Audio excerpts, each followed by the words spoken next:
बुलेटिनमध्ये यानंतर आपण बातम्यांचा वेगवान आढावा घेणार आहोत। बातम्या वारी संदर्भातल्या आहेत।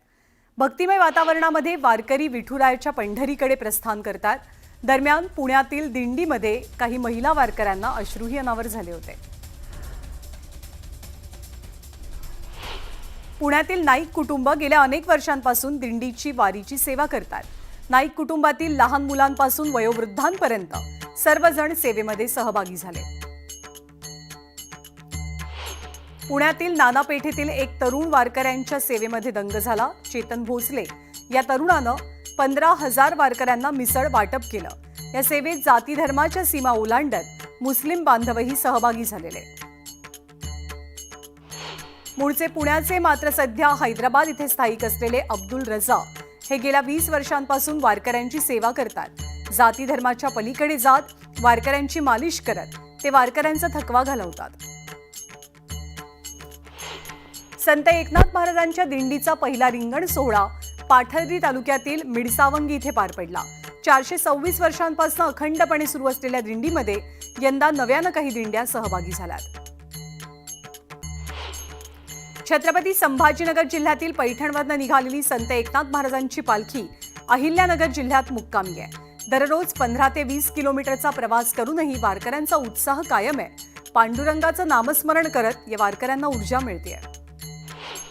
संत मुक्ताईंची पालखी बीड शहराजवळच्या नामलगाव इथे मुक्कामी आहे। मुक्ताईच्या पालखी सोहळ्यात मोठ्या संख्येनं महिला वारकरी सहभागी झाल्या। दरम्यान पुढचे 3 दिवस मुक्ताईंची पालखी बीड जिल्ह्यात मुक्कामी असेल। संत गजानन महाराजांची पालखी बीड जिल्ह्यात आहे। परळीकडनं अंबाजोगाईकडे संत गजानन महाराजांची पालखी निघाली। आज अंबाजोगाई शहरात पालखीचा मुक्काम असेल।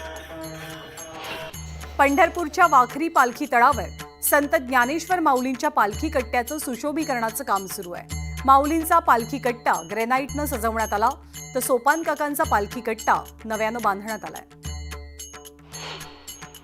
पश्चिम महाराष्ट्राप्रमाणे मराठवाड्यातील दिंड्यांना सुरक्षा आणि आरोग्य सेवा देण्याची मागणी करण्यात आली आहे। मागणी करूनही सुरक्षा आणि आरोग्य सेवा मिळत नसल्याचा आरोप एकनाथ महाराज यांनी केलाय।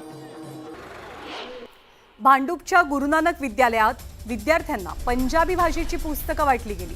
यावरनं मनसेनं चांगलाच राडा केला। महाराष्ट्रात हिंदी सक्ती खपवून घेणार नाही असा थेट इशारा मनसेनं दिलाय। भिवंडी वाडा महामार्गावर कोट्यवधी रुपयांचा खर्च करूनही महामार्गावरचे खड्डे तसेच आहेत। त्यामुळे प्रवाशांना जीव मुठीत धरून प्रवास करावा लागतोय। दरम्यान सत्ताधारी पक्षाचे आमदार शांताराम मोरे यांच्यावरती खड्डे बुजवण्याची नामुष्की आली। आमदार मंदा म्हात्रेंनी नवी मुंबईतील वाशीतल्या सागर विहारचा पाहणी दौरा केला। यावेळी त्यांनी मच्छीमारांचे प्रश्न जाणून घेत जलप्रदूषणासंदर्भात नाराजी व्यक्त केली। नालासोपारा एसटी आगारात 5 नवीन बसेस दाखल झाल्या। आमदार राजन नाईक यांच्या हस्ते नव्या बसेसचा लोकार्पण सोहळा पार पडला।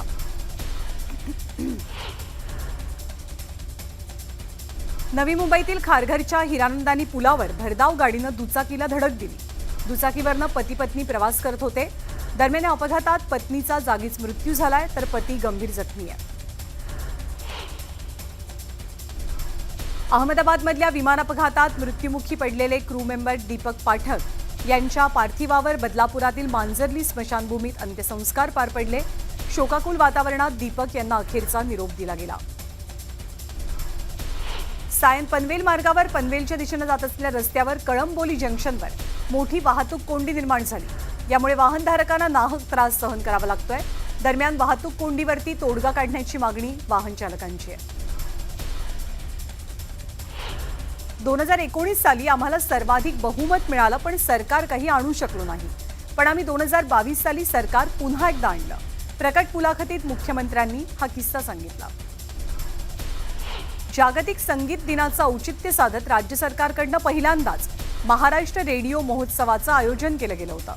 या महोत्सवात मुख्यमंत्र्यांनी अत्यंत दिलखुलास पद्धतीनं कविता आणि गाणी सादर केली।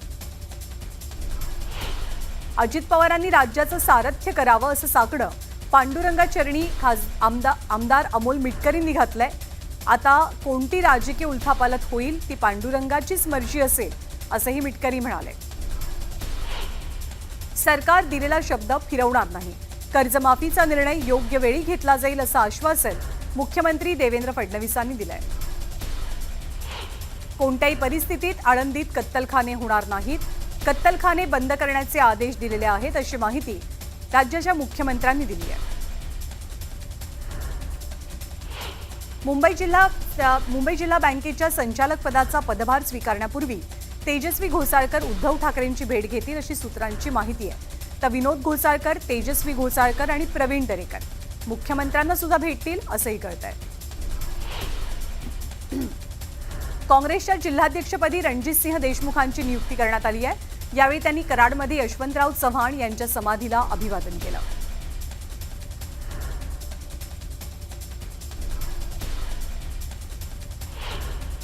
बांधकाम कामगारांची ऑनलाईन नोंदणी करण्यासाठी मोठ्या प्रमाणात पैशांचा गैरवापर होत असून कामगार विभागाच्या अधिकारी आणि कर्मचाऱ्यांनी दलालाची नेमणूक केलेली आहे. दलालामार्फत गोरगरिबांची लूट सुरू आहे असा आरोप माजी आमदार संजय रायमुलकर यांनी केला. या संदर्भात चौकशीची मागणी त्यांनी मंत्री आकाश पुणकर यांच्याकडे केली आहे. सांगलीमध्ये पार पडलेला योग दिवस वादग्रस्त ठरू शकतो. जिल्हा परिषदेचा योग वर्ल्ड रेकॉर्ड बोगस असल्याचा दावा जो आहे तो स्वाभिमानी शेतकरी संघटनेनं केलाय. दरम्यान चौकशीची मागणी सुद्धा आता जोर धरतेय. खेडच्या पूरपरिस्थितीवरनं राजकारण तापलंय. ठाकरेंच्या शिवसेनेचे जिल्हा प्रमुख बाळा खेडेकरांनी योगेश कदम यांच्या राजीनाम्याची मागणी केली आहे. जळगावमध्ये हिट अँड रनचा थरार पाहायला मिळाला. महाबळ परिसरात भरधाव गाडीनं एका महिलेला धडक दिली. अपघातानंतर स्थानिकांनी मद्यधुंद अवस्थेतील कार चालक तरुणाला पकडून पोलिसांच्या ताब्यात दिलं. अपघातात गंभीर जखमी झालेल्या महिलेचा उपचारादरम्यान मृत्यू झालाय. धाराशिव जिल्ह्यामध्ये अतिवृष्टीच्या अनुदान वाटपात घोटाळा झाल्याचा आरोप केला जातोय. या प्रकरणाच्या चौकशीसाठी जिल्हाधिकाऱ्यांनी समितीची स्थापना केली आहे. प्रशासकीय कर्मचाऱ्यांनीच अनुदान लाटल्याचा आरोप आहे. उजनी धरणातनं भीमा नदीपात्रात 10,000 क्युसेकवरनं आता 21,600 क्युसेक वेगानं पाण्याचा विसर्ग होतोय. त्यामुळे नदीकाठच्या नागरिकांना सतर्कतेचा इशारा दिला गेलाय. नाशिक शहरामध्ये पावसानं विश्रांती घेतलेली असली तरी गंगापूर धरणाच्या पाणलोट क्षेत्रामध्ये पावसाची संततधार कायम आहे. दरम्यान गंगापूर धरणातनं 2300 क्युसेक वेगानं पाण्याचा विसर्ग होतोय. त्यामुळे गोदावरीच्या पाणी पातळीत वाढ झाली आहे. महाबळेश्वर आणि पाचगणी शहराला पाणी पुरवठा करणारं वेंडा तलाव पूर्ण क्षमतेनं भरलाय. त्यामुळे सांडव्यावरनं पाणी वाहू लागलंय. त्यामुळे आता महाबळेश्वर आणि पाचगणी शहरांचा पिण्याच्या पाण्याचा प्रश्न मिटणार आहे. सांगली जिल्ह्यातील कृष्णा नदीच्या पाणी पातळीत वाढ होते. यामुळे बर्गी काढण्यात अडथळे येत आहेत. केंद्रीय जल आयोगाच्या नियमावलीप्रमाणे पावसाळ्यापूर्वी नदीपात्रातील सर्व बंधारे वाहते करण्यासाठी बर्गी काढावी लागते. मात्र पाण्याची पातळी वाढती असल्यानं पाटबंधारे खात्याची चिंता वाढली आहे. लोणावळ्यामध्ये सुद्धा पावसाची तुफान बॅटिंग आहे. त्यामुळे पर्यटकांनी भुशी धरणावर गर्दी केली. आल्हाददायक वातावरणात भुशी धरणावरच्या सांडव्यावरनं वाहणाऱ्या पावसाच्या पाण्यात पर्यटक मनसोक्त आनंद लुटतात. पालघरच्या ग्रामीण भागात भात पेरण्यांच्या कामाला वेग आलाय.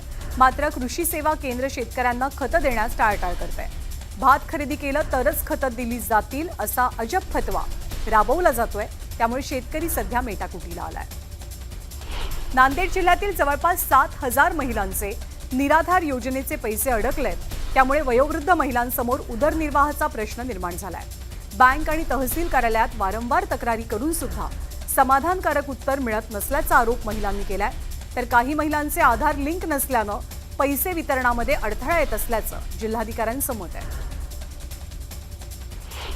जळगावच्या धानवड गावात गेल्या 10 दिवसांपासून पाणी पुरवठा पूर्णपणे ठप्प आहे. ग्रामपंचायतीकडनं कोणती ठोस कारवाई न झाल्यानं नागरिकांमध्ये नाराजी आहे. पिण्याच्या पाण्यासाठी महिलांना बऱ्याच अंतरावरच्या विहिरीवरनं पाणी आणावं लागतंय. महाराष्ट्र राज्य शिक्षण संस्था महामंडळानं 23 जूनपासून विदर्भात सुरू होणाऱ्या शाळा प्रवेशोत्सवावरती बहिष्कार टाकलाय. 23 जूनपासून शाळा बंद ठेवण्याचा इशारा दिला गेलाय. शिक्षण विभागाच्या अनेक मागण्या प्रलंबित असल्यानं हा निर्णय घेण्यात आलाय. मालेगावात यंत्रमाग कामगारांच्या राज्यस्तरीय संमेलनाचं आयोजन करण्यात आलं. यावेळी किमान वेतन कायदा लागू करण्याची मागणी कामगारांनी केली आहे. सोयगावच्या घोसलामध्ये वन्य प्राण्यांनी धुमाकूळ घातलाय. पिकांचं नुकसान केल्यामुळे शेतकरी चिंतेत सापडलाय. दरम्यान पंचनामा करून नुकसान भरपाई देण्याची मागणी शेतकऱ्यांची आहे. कणकवली शहरामध्ये एकाच नंबरच्या 2 गाड्या आढळून आल्यामुळे खळबळ उडाली। पोलिसांनी दोनही गाड्या ताब्यात घेतल्यात आणि चौकशी केली असता या दोनही गाड्या सरकारी कर्मचाऱ्यांच्या असल्याचं समोर आलंय। दोन्ही कार मालक सरकारी आहेत, एक महसूल विभागात तर एक शिक्षक म्हणून कामाला आहे।